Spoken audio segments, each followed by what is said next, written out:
Good day, my viewers. Once again, I'm back to do a follow-up as I promised in my video done as building or training a child is better than changing an adult part 2. And now I'm coming with another dimension of our discussion. And I told you the best is yet to come. And I want to give some views as a follow-up also to the last video I did when I made mention of the Prime Minister Tafawa Balewa, the coup that was done that led to Aguiyi Ironsi becoming the head of state. And I also mentioned Azikiwe period of rulership in the country. And I made mention of several head of states and president with their ages. And I told us that after Azikiwe, the reign of Azikiwe, every other head of state that we had, we never got anyone that was 50 years and above up until we got General Sani Abacha, who was about 50 years when he assumed office. And thereafter, we had other presidents who are above that age. And I was doing the analysis and looking at what are the causes of our backwardness, our lack of rapid development. And I was trying to attribute it.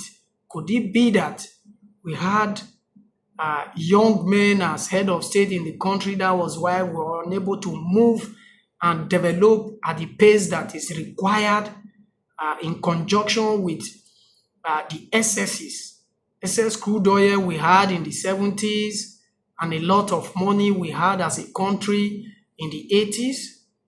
Could it be that because we had young men at helm of affairs and now we are having older people of 70 years and some are coming at 80 and we are rejecting them because we felt that we are tired of old people ruling us with the guise of democracy. And at that moment, I'm going to be looking at some other aspects that we need to delve into development of a nation. And of course, if we look at part of some of the development that we've had in the past, talking about some infrastructure, we got most of this infrastructure during the same young men. We had the NNPC, Nigerian Petroleum Development Companies. We had the refinery at Kaduna.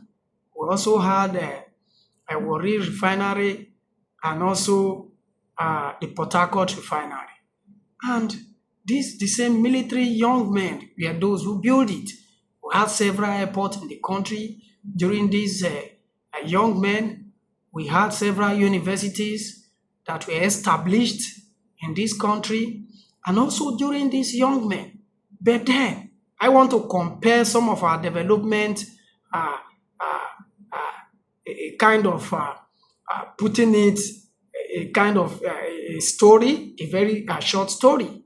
We are like, as a country, we are like a young man who went to fetch water from the stream, and after going through the part of the bush for about 5 to 6 times a day, and was able to fill up some keg or bucket while returning back at home because he was annoyed or something went wrong, and he kicked some of the bucket and all the effort that he has put in to ensure that he gets enough water for the day's activity all poured away. And he went back to go zero with just little water for him to make use of. And that is the comparison I want to make or put before us here. Yes, we've had a lot of infrastructure during this young men, but then it's like all the infrastructures are getting decayed and the economy is getting worsening and our currency is getting waterish. Now, let us look at just electricity. You and I know that stable electricity will enhance the economy.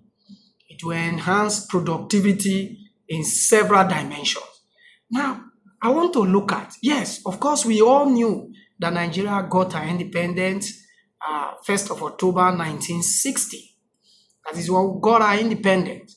And now let's look at the 10 countries in Africa and when they got their independence and the first 10 countries with stable electricity. Let me give you that information so that we look at our comparison and why we are still struggling at this point. Now, we have Tunisia at the top list of what I'm going to be giving you at this moment. Tunisia at the top list got her independence in 1956, March 20th, 1956, and they were colonized by the France. They had 100% power supply. That is Tunisia. We also have Mauritius. Mauritius is on the top list, also second on the list, with they got their independence in March 12, 1958. They also have 100% power supply. That is 1958. 2 years later, we got ours. And Tunisia got our independence 1956. 4 years later, we got ours. Now, the third on the list is Egypt. Egypt got her independence February 28, 1922. That is far back.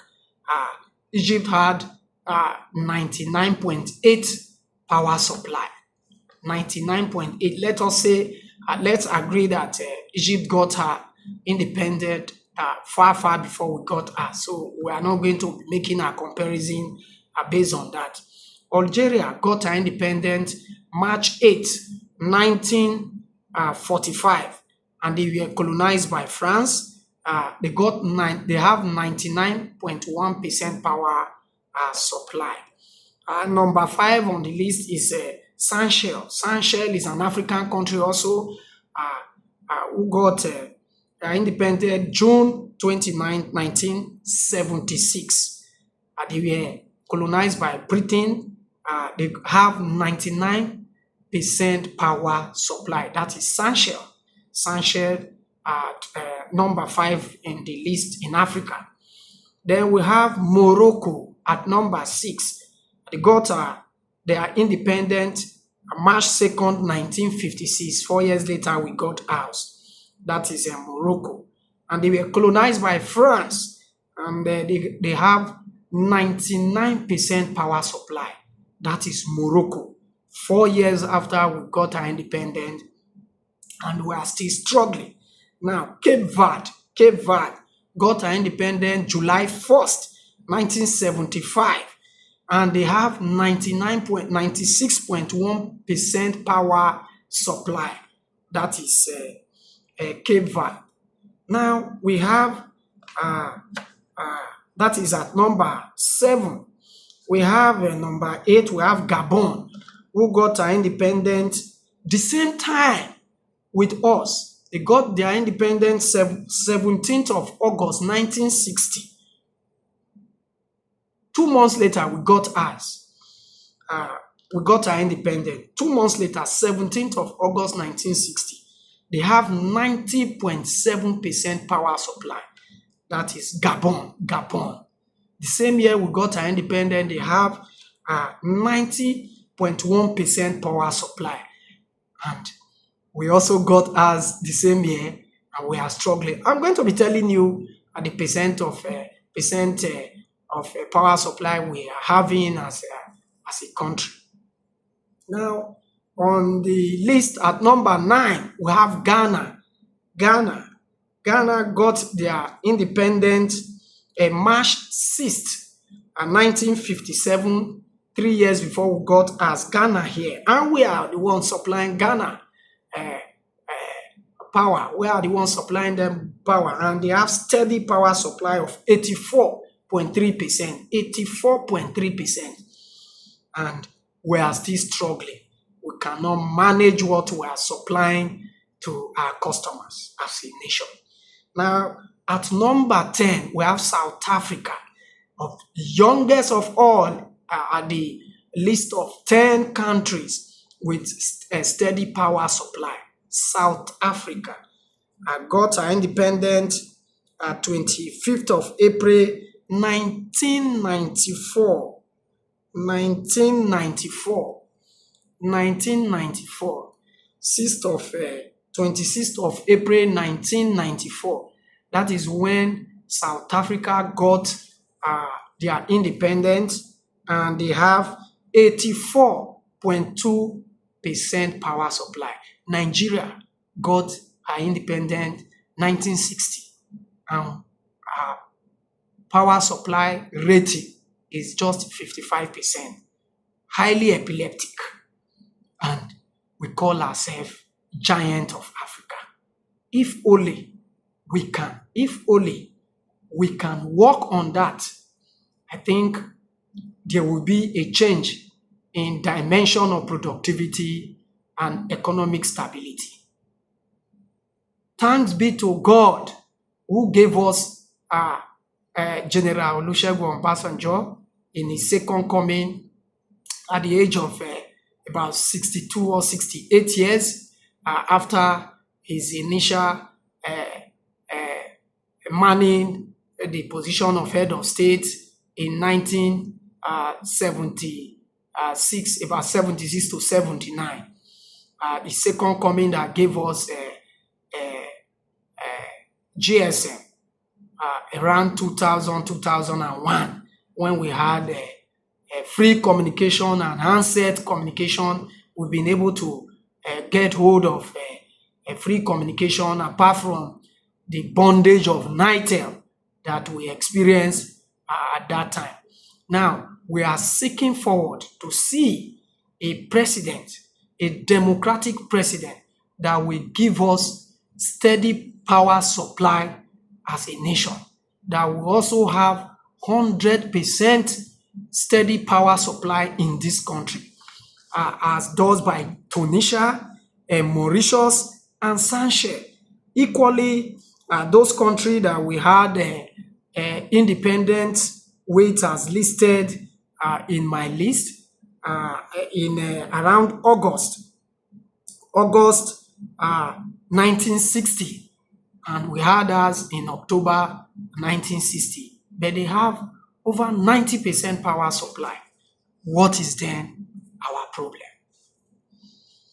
And to our leaders, this is a great challenge. Listen to my videos. Please, if you watch this, share it.